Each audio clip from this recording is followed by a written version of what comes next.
My daughter-in-law absent-mindedly left her cell phone at my house. It rang, and the screen lit up with a picture of my husband, Harold, who passed away 5 years ago. When I opened the message, my heart nearly stopped beating.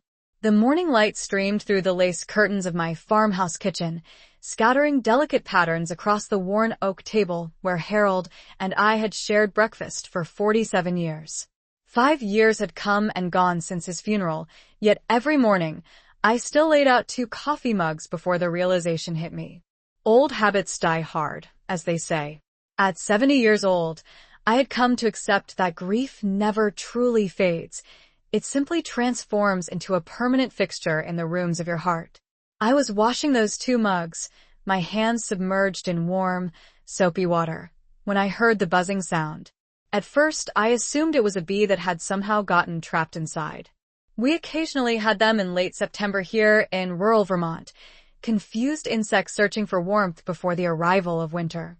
But the sound came again, persistent and mechanical. A phone was vibrating against the wooden sideboard near the front door. "Hello," I called out, drying my hands on my apron. Did someone forget something? Silence was the only answer. My daughter-in-law, Rachel, had left just 20 minutes earlier after our usual Tuesday morning visit. She came every week like clockwork, ostensibly to check on me, though I suspected it was more about maintaining appearances than genuine concern. Rachel had always been polished, perfect, the kind of woman who meticulously color-coordinated her grocery lists and never had a single hair out of place. The phone buzzed again. I walked to the sideboard, my knees protesting slightly. The device lay face up, its screen illuminated, and my breath caught in my throat. Harold's face smiled back at me from the screen. It wasn't a photo I recognized from our albums. This was different. Now I wondered what else she'd convinced him of. "Detective, who filed this complaint?" I asked directly. "Who accused me of murdering my husband?" Morrison hesitated, then closed her notebook. The complaint was filed anonymously, but it included very specific information, details about medication changes, about arguments between you and your husband, about financial motives. "What financial motives?" Michael demanded. "My parents were comfortable, but they weren't wealthy. According to the complaint, your father had a life insurance policy worth $500,000 with your mother as the sole beneficiary." The room went silent. I felt Michael's eyes on me. "I didn't know about any life insurance policy," I said slowly. "Harold handled our finances. After he died, I found the usual accounts, the farm assets, his pension, but no life insurance policy." "You didn't receive a payout?" "No, nothing." Morrison's expression shifted slightly, surprise or maybe suspicion. "That's interesting. According to the complaint, the policy was purchased 3 months before your husband's death, and the premium was paid from your joint account. 3 months before Harold died, right when the messages between him and Rachel had become more desperate, more passionate, right when he'd written, 'I can't keep living this lie. I want to see our bank statements. I need to see our bank statements from that period. Can you get them?' We're in the process of subpoenaing financial records," Morrison confirmed. "But if you have access to your accounts," "She does," Michael said. He pulled out his phone. "Mom, you still have the same bank, right? I can help you access the online statements." We worked together while Morrison watched, pulling up records from 5 years ago. There it was, a payment of $1,200 to Granite State Insurance, dated 3 months before Harold's death. "I'm calling Tom right now," he said, his voice trembling with rage. "No, let them believe we're scared. Let them think their threat worked," I countered, stopping him. An idea was forming in my mind. Dangerous, but necessary. What if we could force them to move the money, manipulate them into taking an action that irrefutably proves their guilt? "How?" Michael asked, his curiosity piqued. "By making them panic, by threatening what they value most, each other." I spent the next hour crafting a carefully worded message, not for my phone or Michael's. We drove to an all-night diner and used their public Wi-Fi to create an anonymous email account. Then, I sent the message to Tom's personal email address, a calculated move designed to sow discord and distrust. "I know about the digoxin. I know about the cabin. I know about the insurance fraud. You have 24 hours to transfer $250,000 to the account below, or I go to the police with evidence that Rachel murdered Harold. She goes to prison. You go free. Your choice. A friend. I included a cryptocurrency wallet number that Michael had swiftly set up, untraceable and anonymous. You're blackmailing him? Michael asked, incredulous. I'm forcing him to choose between money and Rachel, I explained, my voice unwavering. If he pays, we have irrefutable proof that he knows about the murder. If he doesn't pay but panics, he'll contact Rachel, maybe do something stupid, something that exposes their guilt. Either way, they're bound to make a mistake. And if he calls the police, he won't, because going to the police means admitting that he knows about a murder, that he's been covering it up, that he committed insurance fraud. I looked at my son, my expression resolute. We're forcing them out into the open, into a situation where they can't hide. The response came 90 minutes later, not to the anonymous email account, but to my personal phone, Tom's voice crackling through the speaker. You're lying, Tom said, but he looked at Rachel, doubt creeping in. Am I? I smiled coldly. You've been so busy tracking my phone, my emails, my obvious moves. Did you think to monitor my physical mail, my in-person meetings? I'm 70 years old. I know how to exist without leaving a digital trail. Rachel lunged for the gun. I lunged for the table, my hand hitting the table's edge, flipping it upward with surprising force. Adrenaline, fear, and desperate strength combined. The gun flew off, clattering across the floor. Papers scattered. Rachel stumbled backward. Tom rushed forward, but I was already moving toward the door, faster than a 70-year-old woman should be able to move. My hand closed on the doorknob. It was locked. Of course it was locked. Tom grabbed my arm, yanking me backward. I spun, using his momentum against him, a move my father had taught me 60 years ago when I'd asked about self-defense. My elbow connected with his solar plexus, and he gasped, releasing me. Rachel had the gun now, raising it with shaking hands. Don't move, she ordered, her voice high-pitched with panic. Don't. The window behind her exploded inward. Michael crashed through it in a shower of glass, his shoulder hitting Rachel's back. The gun fired, deafening in the small space, the bullet burying itself in the ceiling. Michael wrestled the weapon away from her, his face cut and bleeding from the glass, but his grip iron strong. Get outside, Mom, he shouted. Now. Behind him, through the broken window, I saw more figures approaching. Detective Morrison and 2 uniformed officers, all running toward the cabin. Tom tried to bolt, but I stuck my foot out, a petty, vindictive gesture, but satisfying nonetheless. He crashed to the floor, and within seconds officers were through the door, weapons drawn, shouting commands. Everything happened very fast after that. Harold was wearing a purple shirt I'd never seen before, standing somewhere unfamiliar. His smile was broader than I'd seen it in years before his passing. The image was attached to an incoming text message. My hand trembled as I reached for the phone. I knew I shouldn't look, even as my fingers closed around the device.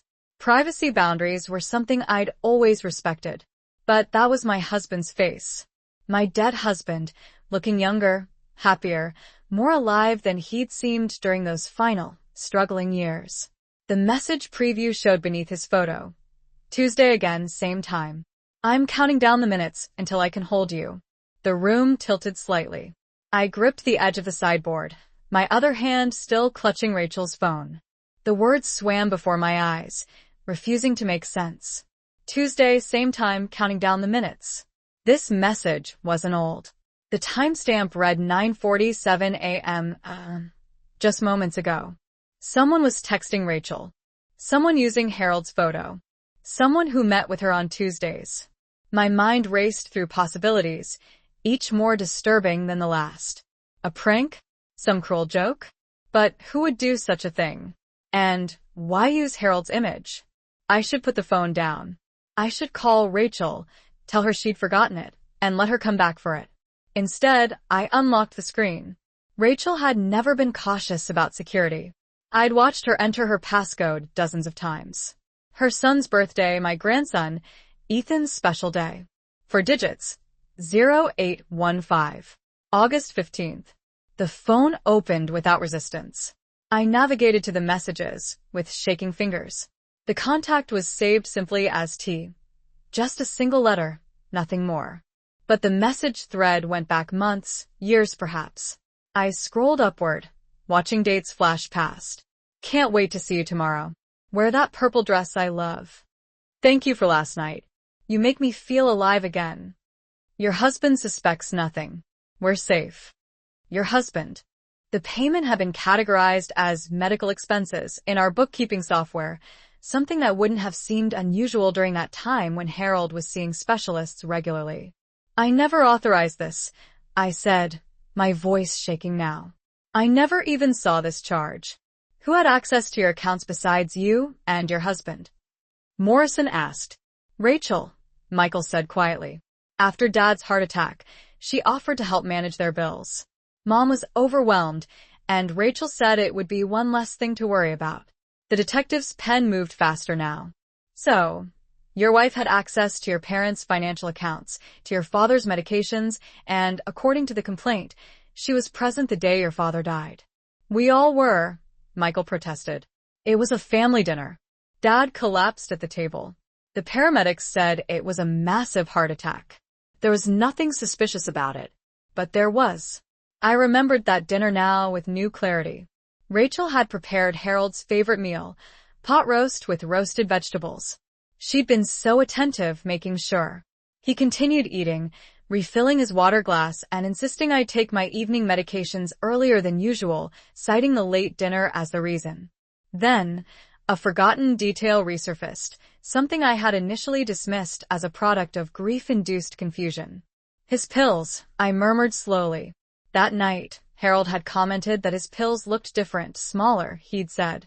Rachel had brushed it off, claiming the pharmacy had simply switched suppliers, assuring him it was the same medication from a different manufacturer. Morrison leaned forward intently. Did you verify that information? No. I trusted her implicitly. She was a nurse, after all. Why would I question her professional judgment? Mom. Michael's voice cracked with emotion. Are you suggesting Rachel murdered Dad? Maggie, we need to talk, just you and me. Tomorrow, noon at the cabin. Come alone, or Michael's son disappears. I met Michael's gaze across the diner table, my heart pounding in my chest. The trap was working, but it was also tightening around us, threatening to ensnare us all. I'll be there, I told Tom, keeping my voice steady, betraying none of the fear that gnawed at me. Good. And Maggie, don't be stupid. You're an old woman. You can't win this. He hung up abruptly, leaving me with a chilling silence. Michael was already shaking his head vehemently. No, absolutely not. You're not going there alone. They've killed once. Which is precisely why you're not coming. I interrupted, my voice firm. If something happens to me, you're Ethan's only protection. You need to stay with him, keep him safe. Mom, Michael began, his voice filled with anguish. Michael, listen to me, I said, cutting him off. I'm going to wire myself. I'll wear a recording device, the legal kind, ensuring two-party consent by informing Tom that I'm recording the conversation at the start of our meeting. Everything he says will be admissible in court. And if he kills you after you tell him you're recording, he won't, because I'm going to make him an offer he can't refuse. I pulled out a document I had prepared earlier, a handwritten confession, signed and dated. I'm going to confess to Harold's murder, claiming that I did it, that I knew about the affair and poisoned Harold in a fit of jealous rage. I'll say that I'm willing to take the blame and go to prison quietly. Why would you do that? Michael asked, his confusion evident. Because it gives Tom exactly what he wants, me in prison out of the way. But in exchange, I want two things. The insurance money returned to Harold's estate and Rachel out of your life. A quiet divorce with no custody battle over Ethan. Michael stared at me, his mind struggling to comprehend the magnitude of my plan. That's insane. Rachel and Tom were handcuffed, read their rights, their protests and threats fading into legal jargon and official procedure. The confession I'd written was carefully bagged as evidence. Michael's phone showed the recording he'd made through the broken window, every word Rachel and Tom had said, every admission of guilt. Detective Morrison looked at me with something between admiration and exasperation. Mrs. Sullivan, you could have been killed. But I wasn't, I said simply. My hands were shaking now, the delayed reaction setting in, but I remained standing. And now you have everything you need. The recording through the window is legally admissible, she confirmed. Michael was on public property. The window was open enough to hear clearly, and you'd already told them you were recording. They had no expectation of privacy. I looked at my son, my brave, foolish, wonderful son, who'd smashed through a window to save me. I told you to stay with Ethan. I took him to the police station first, Michael said, grinning through the blood on his face. Told Morrison everything, played her the cabin recording from last night. She agreed it might not hold up in court, but it was enough for probable cause. We've been outside for 20 minutes, listening, waiting for the right moment. He knew everything. Every word. His expression hardened as he looked at Rachel being led to a police car, including what she'd said about Ethan. That, I knew, was the wound that would take the longest to heal, not the betrayal of the affair, not even the murder, but knowing that Ethan had been nothing more than a tool to his own mother. As they loaded Rachel into the police car, she looked at me through the window, no remorse, no fear, just cold calculation even now. You won't win, she called out. I'll get the best lawyers. The door slammed, cutting off her threats. Tom was quieter, defeated as they put him in a separate car.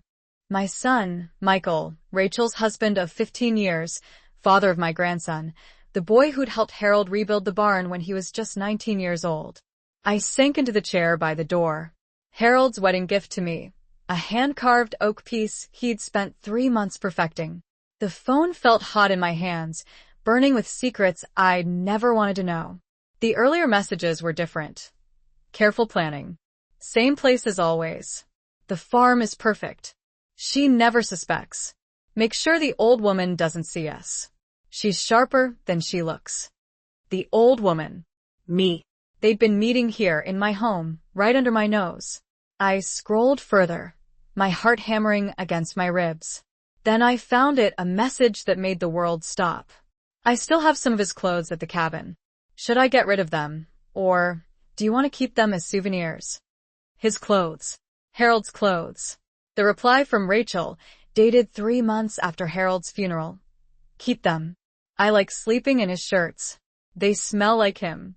Like us. Like those afternoons when Maggie thought he was at his brother's place.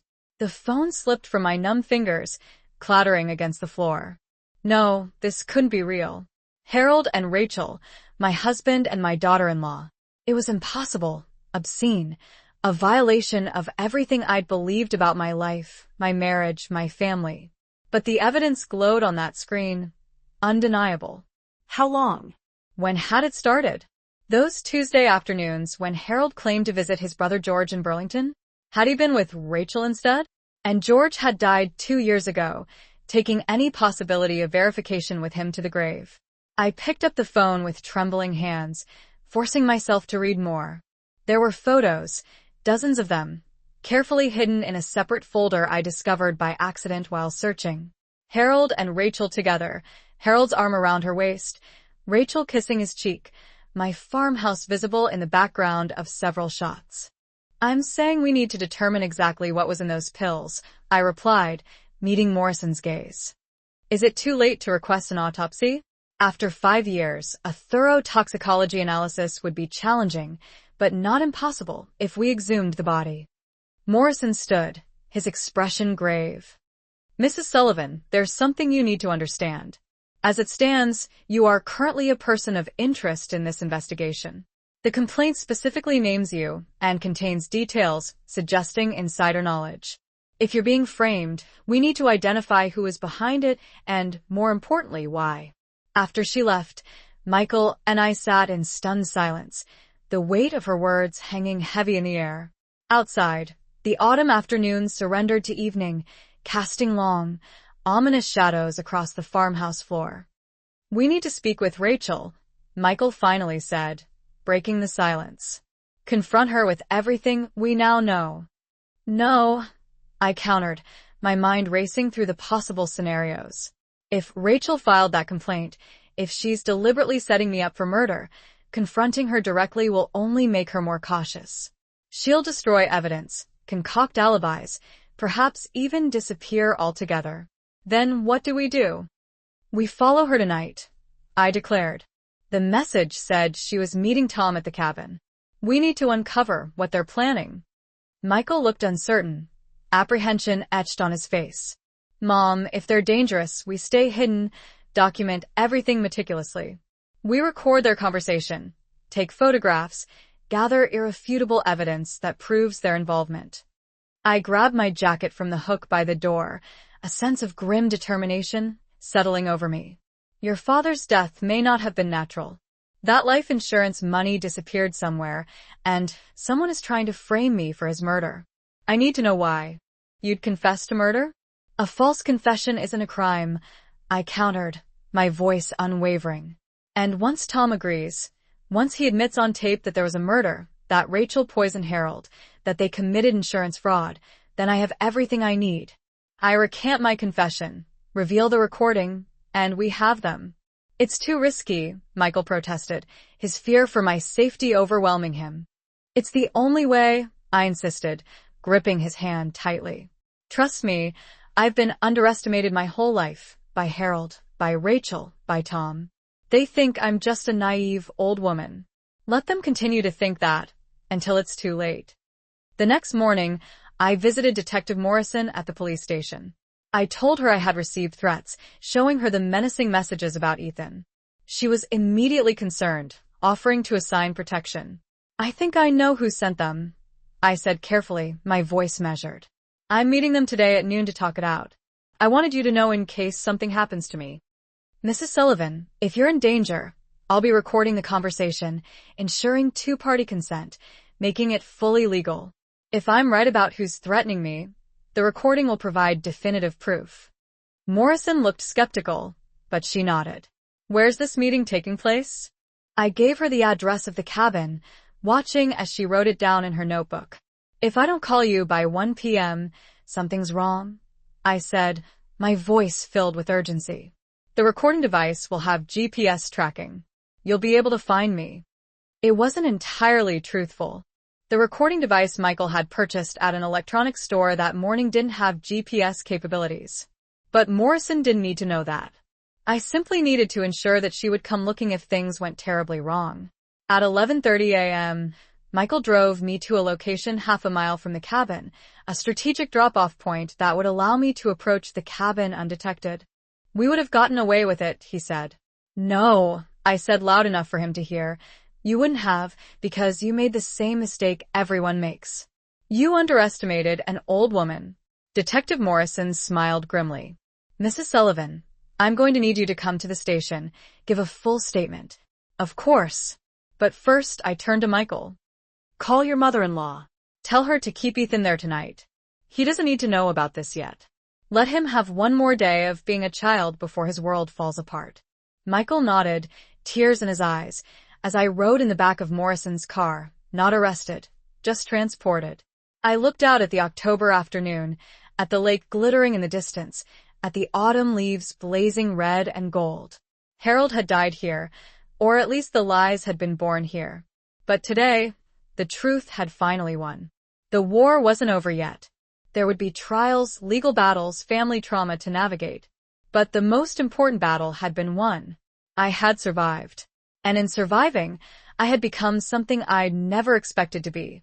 Dangerous. 3 months later, I stood in my kitchen on a cold January morning, watching snow fall across the fields Harold and I had worked together for 47 years. The farmhouse was quiet, peaceful in a way it hadn't been for years, perhaps not since before Rachel entered our lives. The trials had been swift, surprisingly so. Rachel and Tom's lawyers had advised them to take plea deals once they realized the evidence against them was overwhelming. Michael's recording from outside the cabin, my written testimony, the financial records of the fraudulent trust, the forged insurance documents, it all painted an undeniable picture. Rachel pleaded guilty to second-degree murder and insurance fraud, 25 years to life. Tom pleaded guilty to accessory to murder, fraud and conspiracy. 15 years. Both were already serving their sentences in separate facilities. Appeals denied. My porch, my garden, my bedroom window. They'd been here together in my home.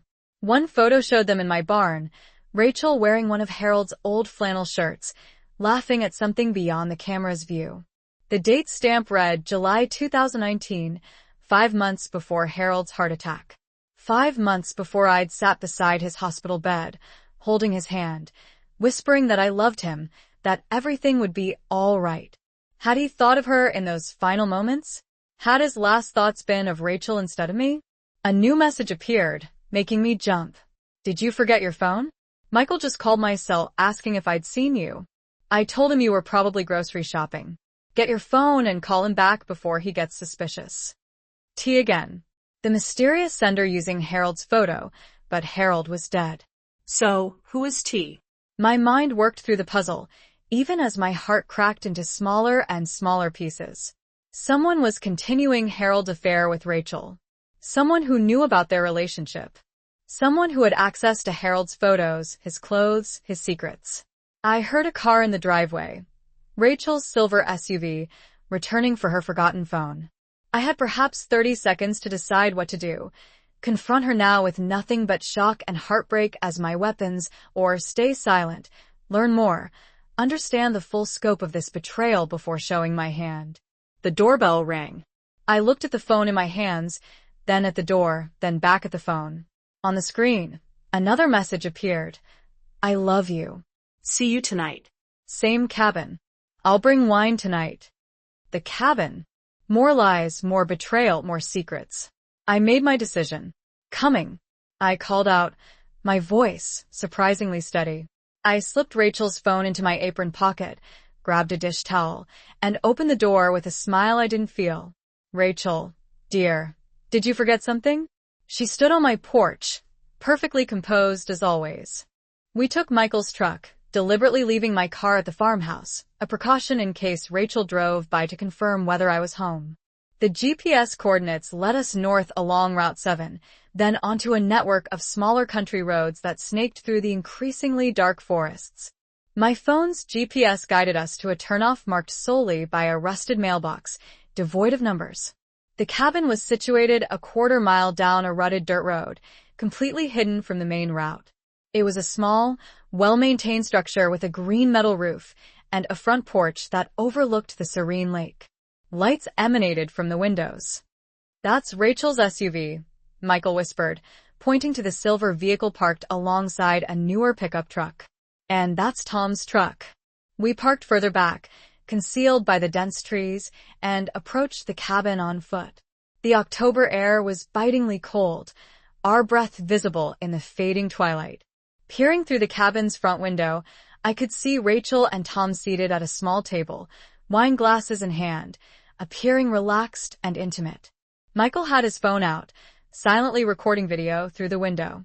I stood beside him, my heart pounding in my chest, watching my nephew and daughter-in-law raise their glasses in a toast. Can't believe the old bat actually fell for it, Tom was saying, his voice easily carrying through the cabin's thin walls. The detective completely bought the whole story. Anonymous complaint, specific details, financial motive. They'll have her arrested within a week, Rachel responded, her laughter a chilling sound devoid of any genuine warmth. She's too trusting, always has been. Even Harold commented on her naivete. That's why it was so easy to. She stopped abruptly, sensing something amiss. Tom had raised his hand, his gaze fixed on the window. Had he seen us? We immediately ducked down, pressing ourselves against the cabin's wooden siding, seeking refuge in the shadows. He meticulously helped me test the recording device, a small unit discreetly clipped to my bra, with the microphone cleverly hidden in my collar. Promise me you'll be careful, he said, his eyes red from lack of sleep, his worry palpable. I promise, I replied, offering him a reassuring smile. I kissed his cheek, my heart heavy with the uncertainty of what lay ahead. Keep Ethan safe. If this goes wrong, if I don't come back, the thumb drive in Harold's law textbook has everything. Give it to the police. Tell them the whole story. Mom, I love you, Michael said, his voice choked with emotion. You've been a wonderful son. I'm proud of you, I responded, squeezing his hand tightly. Now let me go finish this. I walked the last half-mile through the woods, my knees protesting with every step, each movement a reminder of my age and vulnerability. The October sun was bright but cold, the fallen leaves crunching beneath my feet. Ahead, I could see the cabin, its silhouette stark against the backdrop of a lake. Tom's truck was parked outside, a silent sentinel guarding their dark secret. As I approached, the door swung open, revealing Tom standing there, a confident smile plastered on his face. Behind him, I could see Rachel sitting at the table, her expression unreadable, betraying nothing of the malevolent intentions that lurked beneath the surface. Maggie, Tom said warmly, as if I had simply arrived for a social visit. Come in. We have a lot to discuss. I climbed the porch steps, my heart hammering against my ribs, my hand instinctively reaching for the recording device hidden beneath my jacket, ensuring it was secure. Before we start, I said clearly, my voice echoing in the crisp air, I want you to know that I'm recording this conversation for my own protection. Tom's smile didn't falter, his composure unshaken. Of course, he said smoothly. We have nothing to hide. The life insurance money had been recovered and returned to Harold's estate, to me as his legal widow, $500,000 I'd never wanted, bought with my husband's life. I'd put most of it in trust for Ethan's education, kept enough to maintain the farm, and ensure I wouldn't be a burden to Michael in my old age. The real victory, though, hadn't been in the courtrooms. It had been in the quiet moments after, watching my family slowly, painfully begin to heal. I heard footsteps on the porch, the sound of stomping boots clearing snow. The door opened and Ethan came in, his cheeks red from the cold, his eyes bright. Grandma, you should see how deep the snow is by the barn. We could build a fort. We could. I agreed, smiling at him. At 13, he was caught between childhood and adolescence, struggling with everything that had happened. The revelation about his mother, the divorce, the criminal trials. It had nearly broken him. But children were resilient, more so than adults gave them credit for. Michael followed his son inside, carrying groceries. He'd moved back to the farmhouse temporarily, while he figured out his next steps. The house where he'd grown up had become his sanctuary again, and mine had become less lonely with him here. Ethan, go change out of those wet clothes before you catch cold, Michael said, the automatic parental command that made me smile. He was a good father, better than he knew. After Ethan disappeared upstairs, Michael set the groceries on the counter and looked at me with an expression I'd come to recognize, the one that meant he needed to talk. Mom, I got a call from Rachel's lawyer this morning. My hands stilled over the coffee I'd been pouring. What did she want? Rachel wants to see Ethan. She's claiming she has rights as his mother, that keeping him from her is cruel and unusual punishment. The audacity of it took my breath away. But I saw something new in her eyes now, something I'd missed before. Calculation, weariness, the look of someone with secrets to protect. My phone, she said, smiling. I'm so scattered today. Is it here? I haven't seen it. I lied smoothly, surprising myself. But come in. Help me look. As she stepped past me into the house, her perfume trailing behind her, the same perfume I'd smelled on Harold's shirts during those last years, I felt something shift inside me. The grief-stricken widow was gone. In her place stood someone harder, sharper, more dangerous, someone who would uncover every secret, no matter where it led. Someone who would make them all pay. Let's check the kitchen, I said pleasantly, closing the door behind us. I'm sure it will turn up. But the phone stayed hidden in my apron pocket, warm against my hip, holding secrets that would tear my family apart, and I intended to discover every single one of them.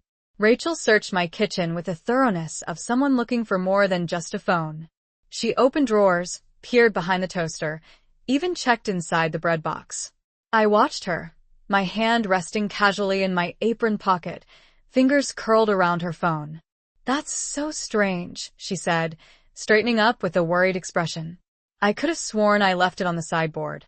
Maybe you took it with you, and it's in your car, I suggested, keeping my voice light and helpful, the concerned mother-in-law, nothing more. Maybe. But she didn't look convinced. Her eyes darted around the kitchen once more, and I saw her gaze linger on my apron pocket for just a fraction of a second too long. She knows, I thought. Or suspects. Well, I should get going, Rachel said finally, her smile not quite reaching her eyes. Michael wants me home before lunch. If you find it, I'll call you right away, I promised.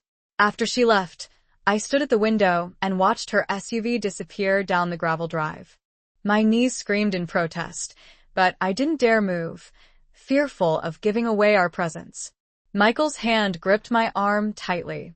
Both of us remained frozen, barely daring to breathe. Thought I saw something, Tom said, his voice low. Probably just a deer. You're being paranoid, Rachel replied dismissively. No one knows about this place. Even if Michael suspected something, he'd never find it. He's too busy playing the role of the dutiful son, just like his father was the perfect husband. Until he wasn't, Tom added, and they both erupted in laughter, a sound that sent shivers down my spine. They weren't just having an affair, they had meticulously planned this entire scenario. How much longer until the insurance pays out? Tom asked, bringing us back to the cold, calculated reality of their scheme. The policy had a 2-year contestability period. It ended long ago. Once they arrest Maggie, the insurer will have no legitimate reason to deny the claim. Rachel swirled the wine in her glass, her expression cold and calculating. Once they arrest Maggie for Harold's murder, I'll express shock and grief, playing the part of the wronged daughter-in-law, devastated that her beloved mother-in-law could commit such a heinous act. The insurance company will be compelled to pay the claim to Harold's estate, and I'm the executor of the estate since his will was never updated, Tom finished, completing the picture of their treachery. We split it 50-50, just as we planned. Minus Michael's portion, unfortunately, but we can work around that. Once Maggie's in prison and the scandal subsides, I'll file for divorce, claiming emotional distress, entitling me to half of everything Michael possesses, plus the insurance money. Michael's grip on my arm tightened painfully, his knuckles turning white. Through the window, I watched Tom stand and move behind Rachel's chair, his hands resting possessively on her shoulders. But as I stepped inside the cabin and saw the chilling expression on Rachel's face, a mask of cold, calculating, triumphant malice, I realized that I had made a terrible miscalculation, a grave and potentially fatal error. On the table in front of her, glinting ominously in the dim light, sat a gun. Actually, Maggie, Rachel said softly, her voice like ice, you're not recording anything. That device you're wearing has been jammed. We've been listening to your phone calls, reading your emails. We know everything you've planned. Tom closed the door behind me, the lock clicking shut with a sound that resonated like a death knell. Sit down, Rachel ordered, gesturing towards a chair. We have a new proposition for you. And this time, you don't get to negotiate.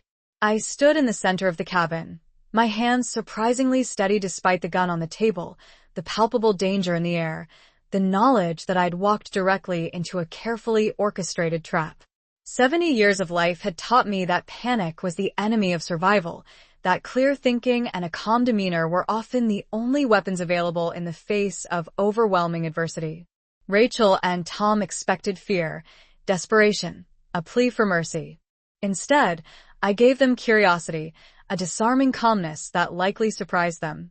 How long have you been listening? I asked, my voice even and controlled. Tom laughed, clearly pleased with himself, reveling in his perceived triumph. Since yesterday morning after you left the cabin. I put a tracker on Michael's truck, cloned your phone remotely. It's surprisingly easy when you know the right people. We heard every conversation, read every email, watched you meticulously plan your little trap. Then you know that I told Detective Morrison where I would be, that she's expecting my call in an hour. I said, my gaze unwavering. Actually, she's not. Rachel interjected smoothly, her composure unruffled. After everything, the murder, the lies, the cold admission that Ethan had been nothing more than a tool, she wanted access to him. What does Ethan want? I asked because that was what mattered. He says he never wants to see her again. He's angry, hurt, he feels betrayed. Michael slumped into a chair. But what if he changes his mind later? What if he resents me for keeping them apart? I sat across from him, taking his hand. Michael, you're his father. You make the decision that protects him now, today. If he changes his mind when he's older, when he's ready to face that relationship, then you'll support him. But right now, he's a child who just learned his mother is a murderer. He needs stability, safety, and time to heal. The lawyer says Rachel is getting psychiatric help, that she's remorseful. Rachel is a sociopath, I interrupted firmly. I sat across from her in that cabin, looked into her eyes. There was nothing there, Michael. No real emotion, no genuine remorse, only calculation. Whatever she's telling her lawyers, whatever performance she's putting on for the parole board, it's not real. Michael was quiet for a long moment. How did you know before any of this came out? Did you ever suspect she wasn't who she seemed? It was a question I'd asked myself repeatedly over the past months. Had there been signs? Had I missed warnings that could have prevented Harold's death? I thought she was cold sometimes, I admitted, too perfect, too controlled, but I attributed it to personality differences, to her being younger, more modern. I thought I was being judgmental, old-fashioned. I squeezed his hand. We see what we expect to see, what we want to see. Rachel was good at being what people needed her to be. Dad saw someone who made him feel young. I saw someone who completed my family, Michael said quietly. You saw someone taking care of your husband when you felt overwhelmed. And Ethan saw his mother. I added the cruelest part. Only then did I pull out the phone and sink into Harold's chair, my hands shaking as I continued reading. The message thread went back 4 years of lies, of secret meetings, of my husband and my daughter-in-law betraying my son and me. The early messages were cautious, almost businesslike. Then they changed, became intimate, passionate. Harold had written things to Rachel I'd forgotten he was capable of feeling. You make me remember what it's like to be wanted. Maggie looks at me like I'm already dead. That one hurt worse than the others. Had I done that? Had I stopped seeing him, really seeing him, somewhere along the way? But that didn't excuse this. Nothing could excuse this. I found references to the cabin, a place Harold supposedly inherited from his uncle, but sold years ago, or so he told me. More searching revealed GPS coordinates embedded in one photo. Harold and Rachel weren't tech-savvy enough to know about metadata, apparently. I copied the coordinates into my own phone. Lake Champlain area, about 40 minutes north. Close enough for afternoon trysts, far enough that they'd never run into anyone we knew. But I still didn't know who T was, the mysterious person who'd inherited Harold's role in this sick arrangement. My own phone rang, making me jump. Michael's name flashed on the screen. Hi, sweetheart, I answered, forcing normalcy into my voice. Mom, have you seen Rachel? She's not answering her phone because her phone is in my pocket. I thought she was here this morning, but she left hours ago. Maybe her battery died. Maybe. He sounded stressed.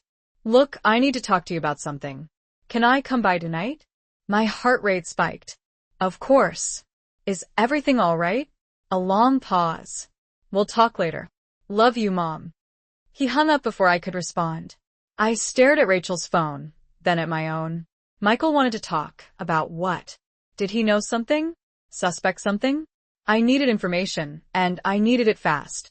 You're brilliant, he said, acknowledging her twisted ingenuity in manipulating Harold's paranoia about Meiji forgetfulness, skillfully maneuvering her away from managing his medications. That was pure genius. He was so easy to manipulate, especially after I told him Meiji was complaining about him to her friends, saying she wished he'd hurry up and die. Rachel tilted her head back to look at Tom, a sinister smile playing on her lips. He actually believed his own wife hated him. It made everything so much easier. I'd never said those things, never even entertained such thoughts. But Harold had indeed distanced himself from me in those final months, seeming angry and withdrawn. I had attributed it to his illness, the pain, and his fear of death. Now, I understood that Rachel had been poisoning him against me, isolating him, making him vulnerable to her insidious influence. And the pills? Tom asked, returning to the details of their plot. Digoxin. Easy to obtain when you know the right people. I mixed it with his regular medication for 2 weeks before the dinner, allowing it to gradually build up in his system. Then, that night, a final, potent dose in his food, enough to trigger cardiac arrest. The autopsy revealed a heart attack, exactly as expected for someone with his condition. No one even considered looking for poison. Until now, Tom said, a hint of unease in his voice. If that detective gets smart and orders an exhumation, she won't, Rachel interrupted confidently. She has her suspect, her motive, her timeline. Maggie Sullivan, the neglected wife who discovered her husband's affair and decided to cash in on his insurance policy. Rachel stood, moving into Tom's arms, embracing him tightly. In 5 months, we'll be rich. In 6 months, we'll be together. And Maggie will rot in prison for a murder we committed. They kissed passionately, and Michael turned away, his face contorted with anguish and rage. He'd heard enough. We both had. I called her this morning from your phone, canceled the meeting, said you were feeling ill. She was very understanding. Rachel stood, walking around the table, maintaining a strategic distance between us, ensuring that she remained within easy reach of the gun. You didn't think this through, Maggie. You're smart. I'll give you that. Smarter than Harold ever was, but you're old, you're alone, and you're outmatched. Sit down, Tom ordered, gesturing towards a chair with a dismissive wave of his hand. I sat, deliberately taking my time, carefully assessing the layout of the cabin as I did so. 1 door, 2 windows, both easily visible from where Tom and Rachel stood. They had positioned themselves strategically, Tom effectively blocking the exit, Rachel with clear and unobstructed access to the gun. They had done this before, or at least planned it meticulously, leaving nothing to chance. Here's what's going to happen, Rachel said, her voice taking on the patient, explanatory tone that she probably used when addressing dying patients, a detached, clinical demeanor designed to instill a false sense of security. You're going to write a confession, a real one, detailing the truth of your crime. You killed Harold because you discovered his affair. You poisoned him with digoxin that you obtained through. She paused, thinking for a moment, calculating her next move with precision. Through your sister's prescription. She had a heart condition, didn't she? Died 3 years ago. My sister Margaret, I said quietly, my voice barely audible, acknowledging the depth of their research, the meticulous planning that had gone into their scheme. They had left no stone unturned. They'd researched everything. You'll confess to the murder, Rachel continued, pressing on, oblivious to the turmoil that raged within me.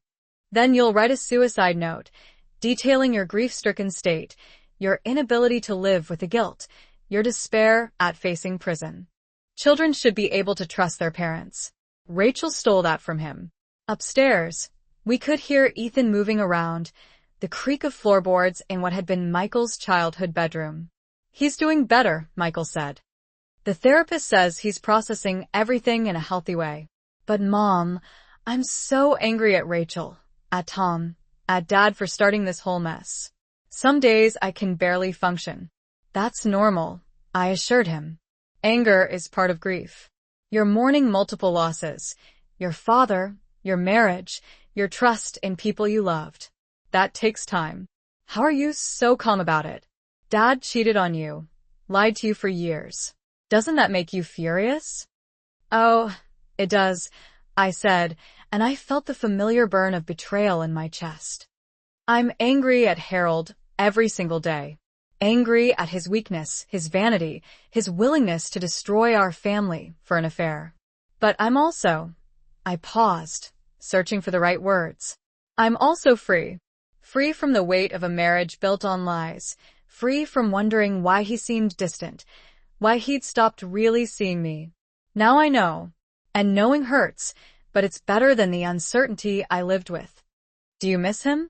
I miss who I thought he was, I admitted. I miss the man I married, the partner I believed I had. But that man may never have existed, not fully. The real Harold was someone who could be seduced, who could lie, who could betray the people who loved him most. I looked at my son.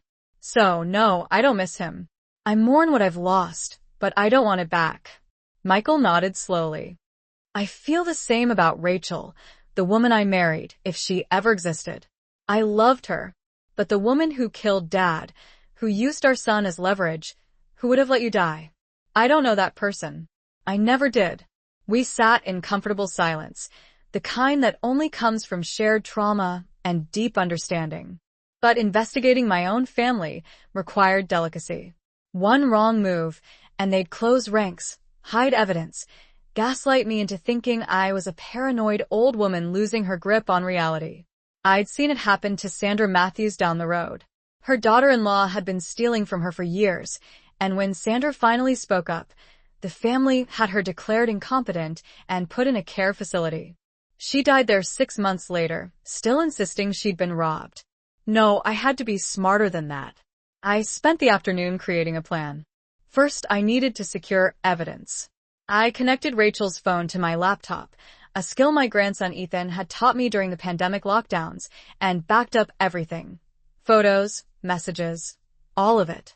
I saved copies to a thumb drive and hid it inside a hollowed-out book on my shelf, one of Harold's old law textbooks that nobody would ever think to open. Then I tackled the question of T.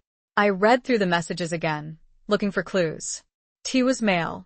That much was clear from the language. He knew about Harold and Rachel's affair, knew intimate details. The messages started just 2 months after Harold's funeral, as if someone had been waiting for him to die. I can give you everything he couldn't. I'm younger, stronger, and I won't die on you. The cruelty of that message made my stomach turn, but it also told me something. T had known Harold was sick, known about his heart condition. I made a list of possibilities. Harold's friends, his business associates, someone from the farm co-op. Then I found something that made my blood run cold, a message from 3 years ago, from Harold to Rachel. Tom keeps asking questions about where I go on Tuesdays. I think he's following me. We need to be more careful. Tom. T. Tom was George's son, Harold's nephew, and therefore my nephew by marriage. I sat back, the implications washing over me. Tom was 38, married with 2 kids. We crept back to the truck in silence, the weight of their confession pressing down on us. Once inside, Michael started the engine, his hands trembling. They killed him, he whispered, his voice barely audible. Rachel murdered my father. And Tom helped her, I added, my voice equally subdued. And they're framing you. They made a mistake, I said quietly, my voice as hard as stone. They told us everything. We have it recorded. We have evidence. We take this to the police, Michael said, pulling onto the road, his determination fueled by anger. We show them the recording, Rachel's phone, everything. No, I interrupted, my mind already formulating a plan. Not yet. He stared at me, incredulous. Mom, they murdered Dad. They're trying to send you to prison. We have to. Michael, think rationally, I urged, interrupting his outburst. That recording was made without their knowledge or consent. Vermont law requires 2-party consent for recordings. A skilled lawyer could easily get it thrown out. And the phone. I shouldn't have kept it. That could be construed as theft, an invasion of privacy. So, what do? He asked, his frustration evident. I looked out at the dark road ahead, at the shadows encroaching from the forest, and felt a cold, unwavering resolve settle within me. We make them confess, I said, my voice steady and determined, properly, legally, in a way that can't be dismissed or explained away. I turned to Michael, my gaze intense. And we do it in front of witnesses who can't be intimidated or bought.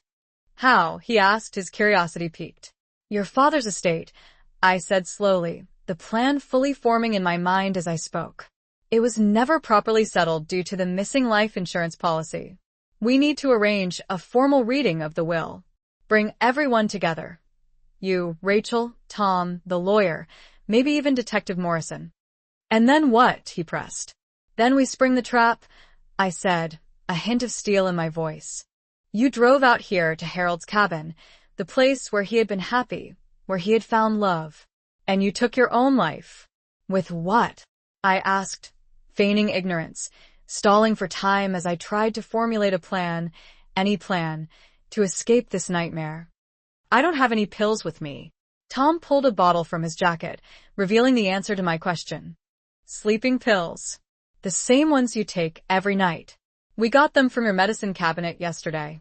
More than enough in here to do the job. They had been in my house, violated my home once again, just as they had violated my marriage, my trust, my family. And if I refuse? I asked, though I already knew the answer, the chilling reality of my situation sinking in. Then we shoot you, and make it look like suicide anyway, Tom said flatly, his voice devoid of emotion, as if he were discussing the weather. But that's messy, eh? Raises more questions.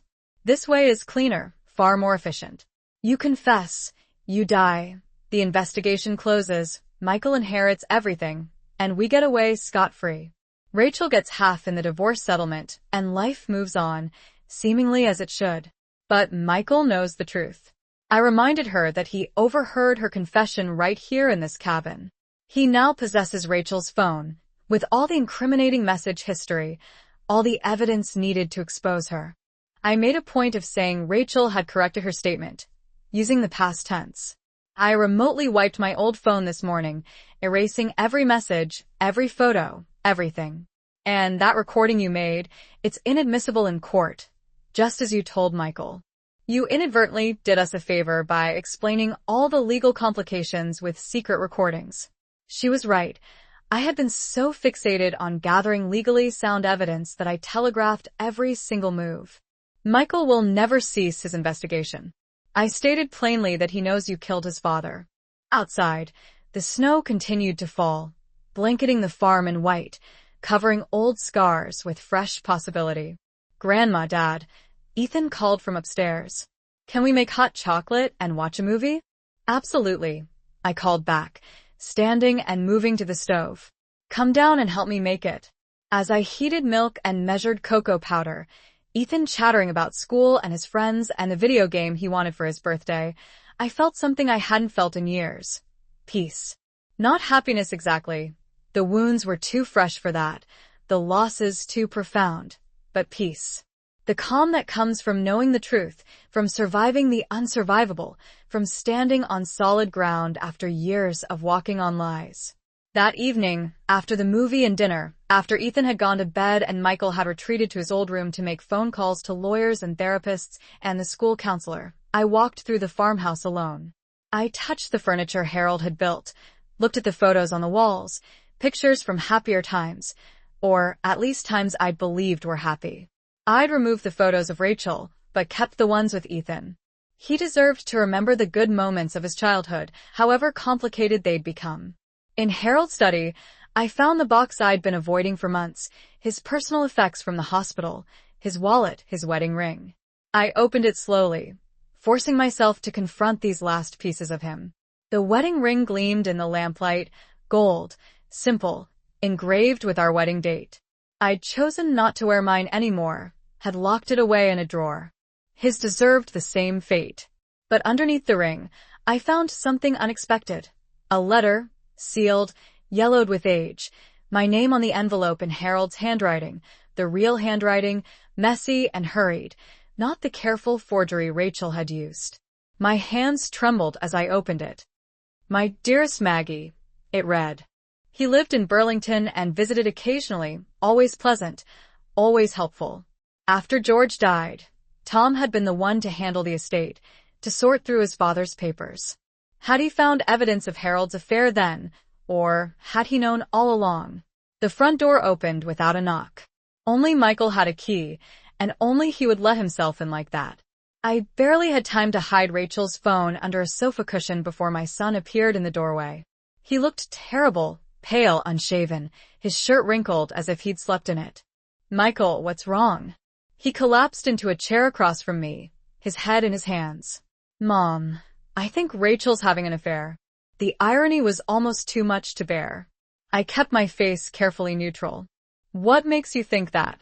She's been distant for months, years maybe.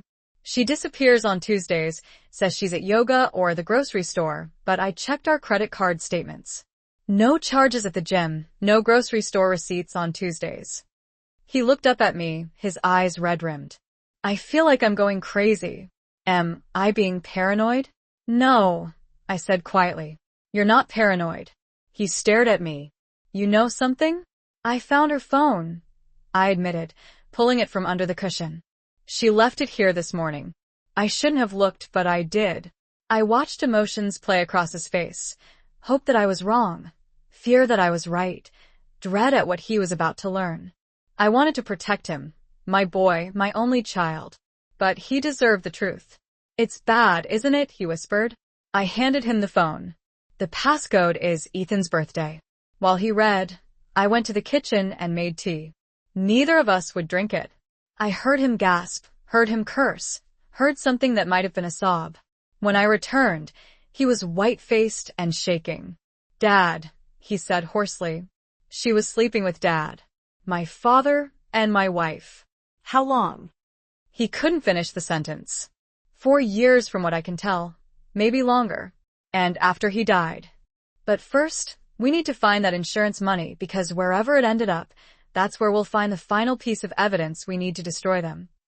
Michael drove faster, the truck's headlights slicing through the darkness.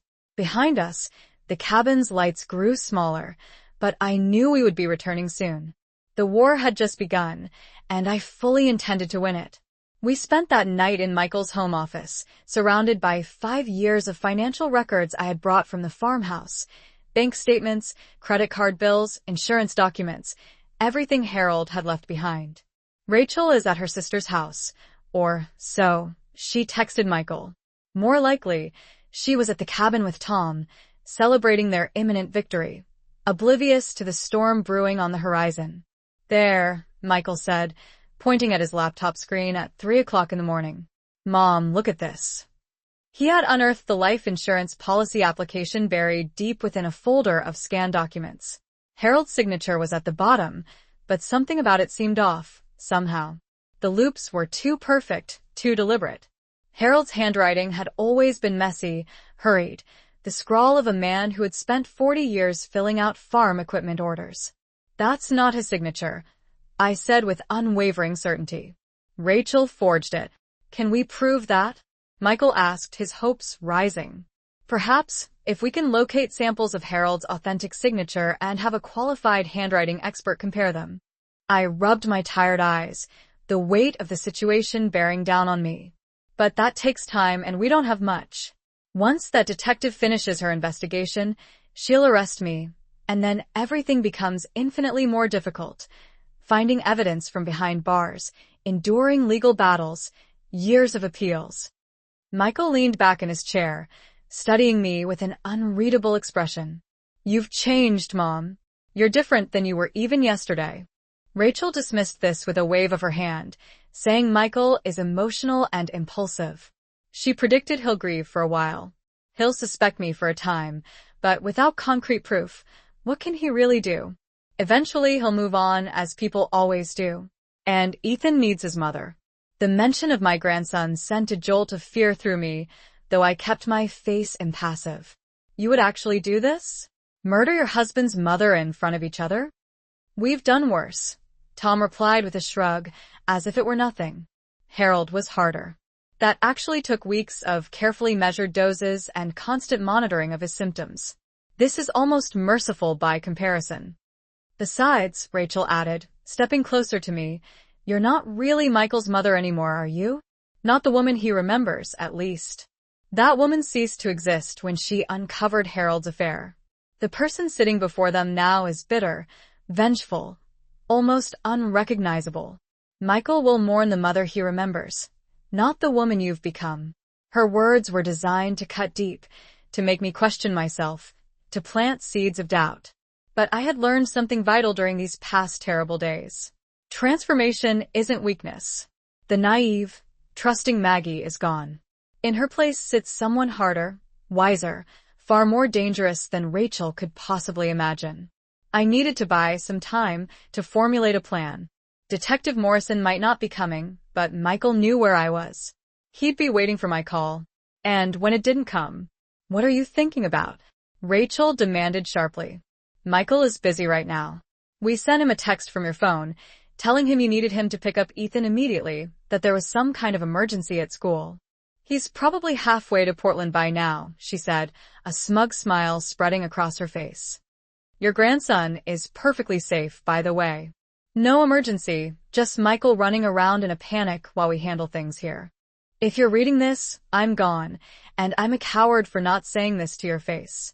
I've done terrible things. I've betrayed you in ways I can't fully explain or excuse. I started something I couldn't stop, and it's poisoned everything good in my life. You deserved better than me. You deserved honesty, fidelity, respect. Instead, I gave you lies and took your trust for granted. I let vanity and weakness destroy the best thing I ever had, your love. I don't expect forgiveness, I don't deserve it, but I want you to know that whatever happened, whatever you discover, you were never the problem. The problem was always me, my cowardice, my selfishness, my inability to appreciate what I had until it was too late. You are remarkable, Maggie, stronger than I ever was, kinder than I deserved, wiser than I gave you credit for. I hope you find peace after I'm gone. I hope you find happiness. You've earned it 1,000 times over. I'm sorry for everything, but mostly I'm sorry I wasn't the man you believed I was. Harold. The letter blurred as tears filled my eyes. The first I'd cried for Harold since learning the truth. Not tears of grief for losing him, but tears for the waste of it all. The wasted years, the wasted love, the wasted potential of what we might have been if he'd been honest, if he'd been brave enough to face his problems instead of running to Rachel's arms. He'd known he was dying. The letter had been written weeks before his death, hidden away where I'd find it eventually. Had he suspected Rachel was poisoning him? Or had he simply known his heart was failing and wanted to confess before it was too late? I'd never know, and perhaps it didn't matter. I folded the letter carefully and placed it back in the box. It was closure of a sort, an acknowledgement from beyond the grave that I hadn't been crazy, hadn't been paranoid, hadn't been the cold, neglectful wife Rachel had painted me as. Who's T? I think it's Tom. Your cousin Tom. Michael's face twisted with rage. That son of a bitch. I'll kill him. I'll kill both of them. No. My voice was sharp, commanding. You won't do anything rash. We need to think this through. Think it through? Mom, they destroyed our family. Dad betrayed you, betrayed me. Rachel's been lying to my face for years. And Tom, he stood up, pacing. What are we supposed to think through? I want a divorce. I want them exposed. I want everyone to know what they did. And then what? I asked calmly. Rachel gets half of everything in the divorce. She might even get custody of Ethan if she paints you as unstable. Tom denies everything. There's no proof linking him directly to T. Just a guess. You lose your son, your money, and your dignity while they move on with their lives. He stopped pacing. So, what do you suggest? We investigate further. We gather evidence that can't be disputed. We figure out what they want and why they're doing this. I leaned forward, and then we destroy them, carefully, methodically, in a way they never see coming. Michael looked at his mother, really looked at me, perhaps for the first time in years. I didn't know you could be this cold. Neither did I admitted. But they hurt my son. They hurt me. And I won't let them get away with it. A knock at the door interrupted us. We both froze. Mrs. Sullivan? An unfamiliar voice. I'm Detective Morrison with the Vermont State Police.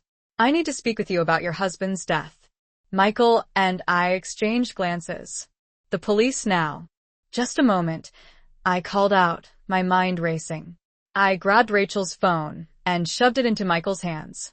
Hide this. Don't let anyone see it. He nodded and disappeared into the back hallway.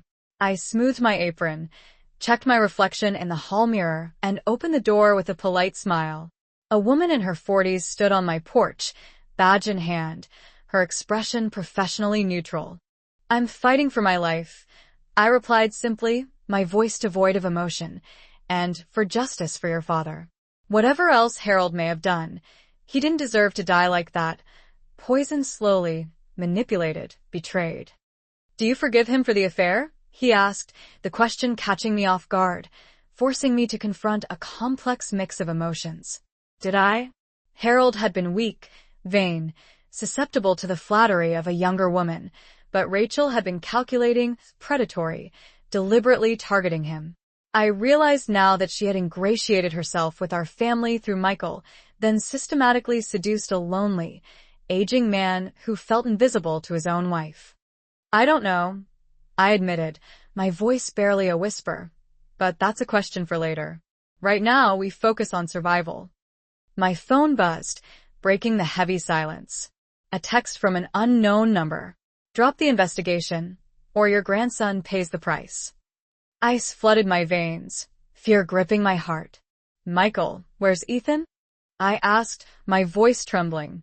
"At my mother-in-law's. Rachel took him there yesterday afternoon." "Why?" I demanded, my mind racing with possibilities. He saw my face, saw the phone in my hand, and immediately understood the gravity of the situation. "What is it?" he asked, his voice laced with apprehension. I showed him the message. He went white immediately, dialing his mother-in-law's number. The conversation was brief, frantic.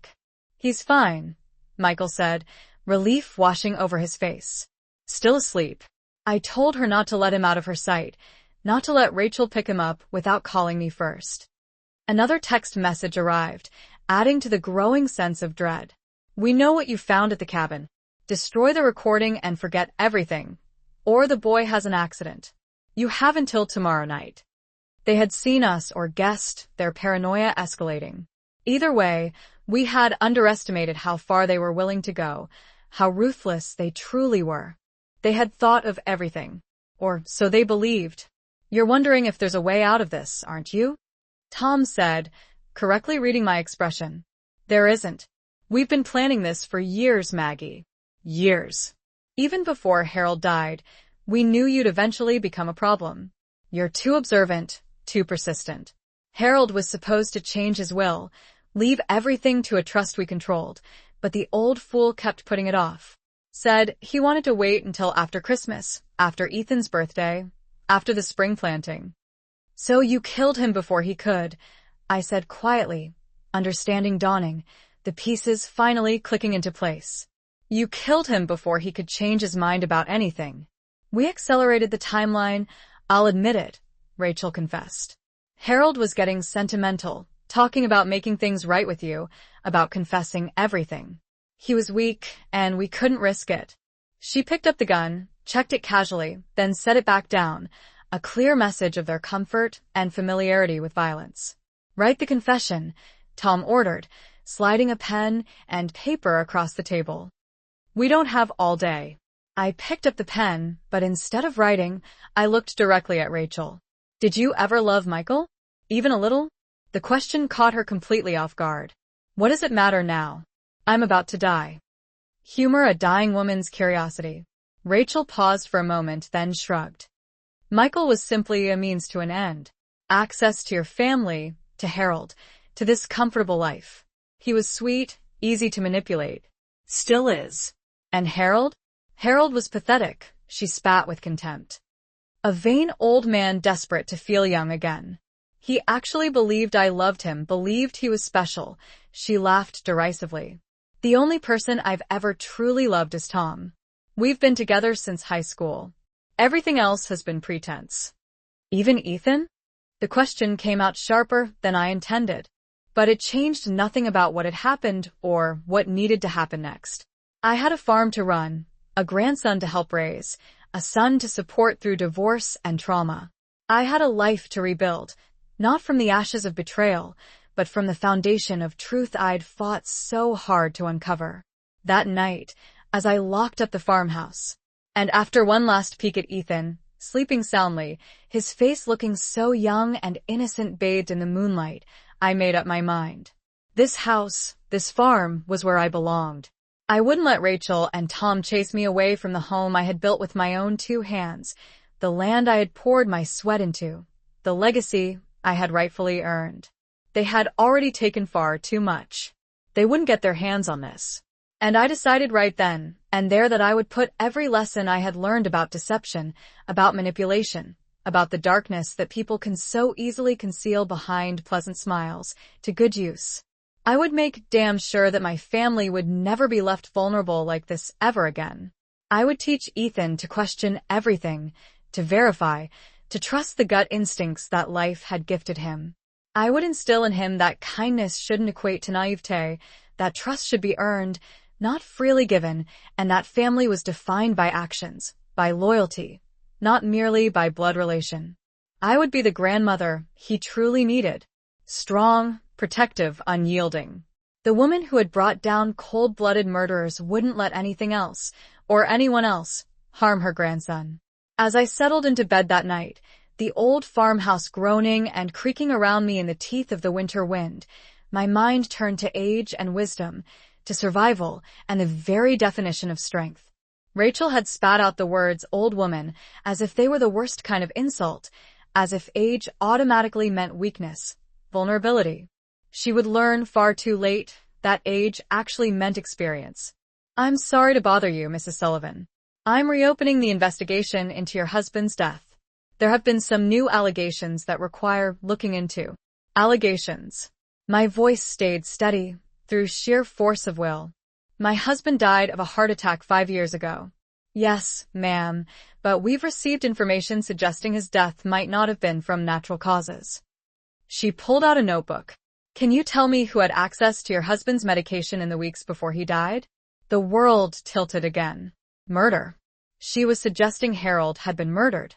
And suddenly the affair, the betrayal, the secret messages, all of it took on a darker, more sinister dimension. I said carefully, that I should call my lawyer." Detective Morrison smiled, but it didn't reach her eyes. "That's certainly your right, Mrs. Sullivan. But I should tell you, the person who filed the complaint specifically named you as a suspect." Detective Morrison sat in my living room, her notebook open, her eyes cataloging every detail of my home. Michael had returned from hiding Rachel's phone, his face carefully composed, playing the concerned son perfectly. I'd raised him well, perhaps too well, given what we'd just discovered about the deceptions in our family. "Mrs. Sullivan, I need to ask you some questions about the days leading up to your husband's death," Morrison said. "Specifically about his medications." "Harold had 3 prescriptions," I replied, keeping my voice steady. "Blood pressure medication, a statin for cholesterol, and baby aspirin. All prescribed by Dr. Peton. Is there a problem?" "Dr. Peton retired 2 years ago. We haven't been able to locate his records yet." She flipped through her notebook. "Can you tell me who had access to those medications?" "Just me and Harold.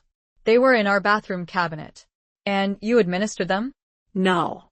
"Harold took his own pills. He was perfectly capable." I stopped, remembering. "Wait, that's not entirely true." "That's it," Michael said, his voice shaking with rage. "I'm calling the police. We tell them everything. And they take Ethan into protective custody while the police investigate." I interrupted, trying to maintain a semblance of calm. "Michael, think. They're desperate now, cornered. That makes them incredibly dangerous. If we move too fast, if we spook them, then what's your plan? Because right now my grandson is being threatened by a murderer who happens to be his mother." The words hung in the air between us, heavy with unspoken truths. Rachel was Ethan's mother. Whatever else she had done, whatever monster she had become, she had given birth to my grandson, raised him for 12 years. The courts would consider that, and so would Ethan. "We need leverage," I said slowly, my mind working through the possibilities. "Something so damning that they can't threaten us, can't run, can't do anything but confess." "Like what?" Michael asked, his gaze searching mine. "Like the insurance money. Tom said he's the executor of Harold's estate, implying the money would flow through him, but the policy lists me as the beneficiary." "So where did the money actually go?" Michael accessed the insurance company's website, logging into the account using information gleaned from the scanned application. It took 3 attempts to guess the password. Rachel had used Ethan's name and birthday, a chillingly predictable choice. Of course, the policy was active. The premiums paid through automatic withdrawals from our joint account, a deduction I had overlooked amidst the deluge of medical bills during Harold's final year. But the beneficiary had been changed 2 months after Harold's death, not to me, but to a trust, the Harold Sullivan Memorial Trust, managed by Thomas Sullivan as trustee. That bastard. Michael breathed, his anger palpable. He set up a trust in Dad's name, probably told the insurance company he was handling the estate. Can we access the trust documents? Ethan was necessary, Rachel said callously. A child to cement my place in the family, to give me leverage. He's useful. Hearing her speak of my grandson as nothing more than a tool, like property, something snapped within me. But I kept my voice level, my hand steady. One more question, I said. The anonymous complaint to the police. That was your backup plan? Insurance? Tom confirmed it with a curt nod. If you got too close to the truth, we'd make you look guilty, frame you for Harold's murder before you could figure out what really happened. The complaint has just enough detail to seem credible. Your access to his medications, your financial motive, your opportunity. Very thorough. I assume you want this confession to be detailed, believable, extremely detailed, Rachel clarified. Names, dates, methods, enough that no one will ever question it. I began to write, my handwriting steady, but I wasn't writing a confession. Maggie Sullivan. I wrote clearly, being of sound mind and body, do hereby declare the following as true testimony. On October 6, 2025, I came to the cabin on Lake Champlain owned by Thomas Sullivan. Present were Thomas Sullivan and Rachel Sullivan, who threatened me with death unless I confessed to murdering my husband, Harold Sullivan. I continued writing, keeping them talking. Tell me about the dioxin. Where did you get it? Through a friend in Canada, Rachel said, distracted by her own cleverness. Ordered it online, shipped to a P.O. box under a fake name. Untraceable. I wrote it all down, every word. The insurance fraud? The trust? That was my idea, Tom said proudly. Set up the trust, had Harold's will drawn up, naming me executive. He signed it, thinking it was a property deed for the cabin. Forged his signature on the insurance application. Simple, really, when you know what you're doing. It meant patience, strategic thinking honed over decades, the ability to see the bigger picture, the long game, while younger, more impetuous people chased fleeting, immediate gratification. It meant knowing instinctively when to fight with everything you had, and when to bide your time and wait for the perfect moment, when to reveal your hand, and when to play innocent, when to extend trust, and when to double-check absolutely everything. I was 70 years old. I had survived betrayal that cut to the bone, elaborate murder plots designed to end me, and multiple attempts to frame me for crimes I simply did not commit. I had brought down a ruthless killer armed with nothing but my intelligence, relentless persistence, and the critical element of surprise. I was old, yes, but old meant dangerous in ways that youth could scarcely even imagine. And I vowed to myself that I would never, ever be underestimated again. Outside, the snow continued its relentless descent, blanketing the entire farm in a pristine white, promising eventual renewal. Spring would come, eventually, as it always did, bringing with it the hope of rebirth. New growth would valiantly emerge from the frozen, unforgiving ground.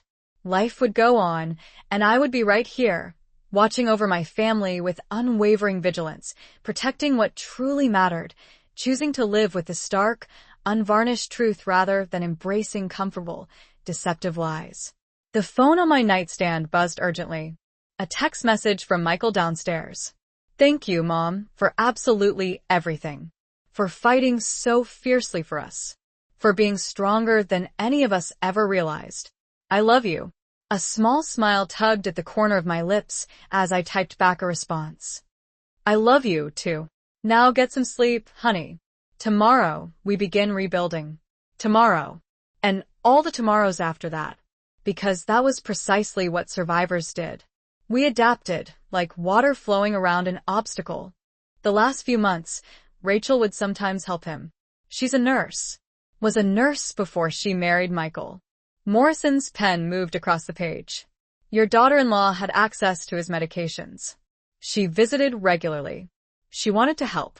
Even as I said it, I felt the pieces shifting, rearranging themselves into a darker picture. Mom, Michael interjected, his voice tight. Are you saying Rachel might have? I'm not saying anything, Morrison interrupted. I'm just gathering information. She turned to Michael. When did your wife start helping with your father's medications? I don't know, 6 months before he died, maybe longer. Michael looked at me, and I saw the realization dawning in his eyes. She said she wanted to make sure he was taking them correctly, that Mom sometimes forgot to remind him. I'd never forgotten, not once. But Rachel had convinced Harold I was becoming forgetful, that I needed her help. I'd been grateful at the time, relieved to have assistance as Harold's health declined. I asked, my hopes rising. Not without a court order, but Michael's fingers flew across the keyboard, his expertise evident. Mom, Tom filed the trust paperwork with the county clerk. It's public record. I can pull it up. The document appeared on the screen, revealing the cold, hard truth of their scheme. The trust was established for the benefit of Harold Sullivan's heirs, with Thomas Sullivan as the sole trustee, wielding full discretion over all distributions. In plain English, Tom controls the money and can do whatever he wants with it, Michael said, his voice laced with disgust. This is fraud, I declared, the anger simmering beneath the surface. The insurance company believes the money went to Harold's estate, but Tom diverted it to a trust he controls, a trust that probably has no assets except that insurance money. Michael continued scrolling through the document, his brow furrowed. Look at the distribution schedule. Tom is authorized to take reasonable trustee fees, up to 40% of the trust assets. Rachel is listed as a special consultant, entitled to 40% as well. That leaves 20% for Harold's actual heirs. You and me, I said quietly, the full extent of their betrayal sinking in.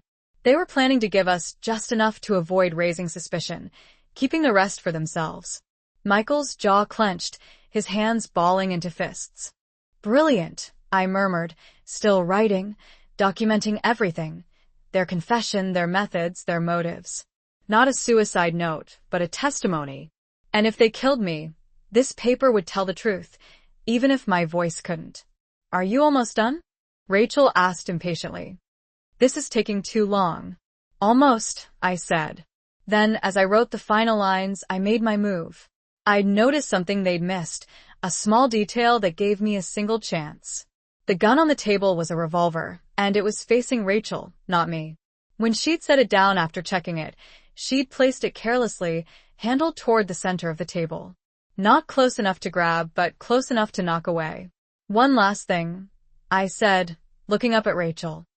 You should know, I recorded something that will destroy you.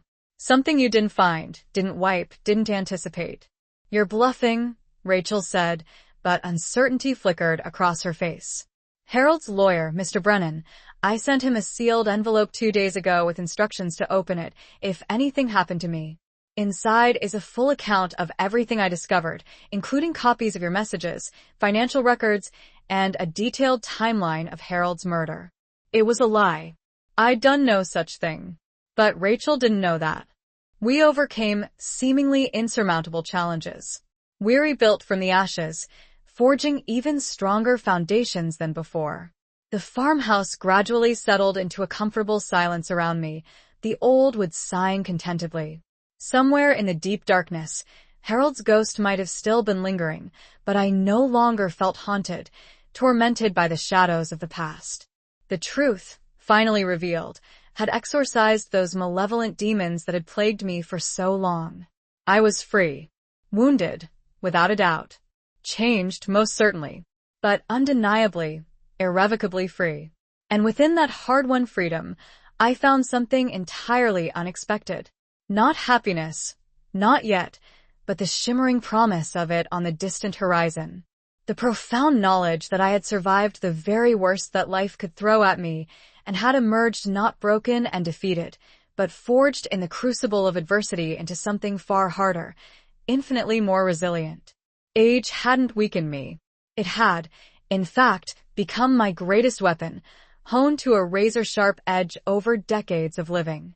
And if anyone else ever dared to threaten my family, they would quickly learn the hard lesson that I had learned in that terrible, transformative week.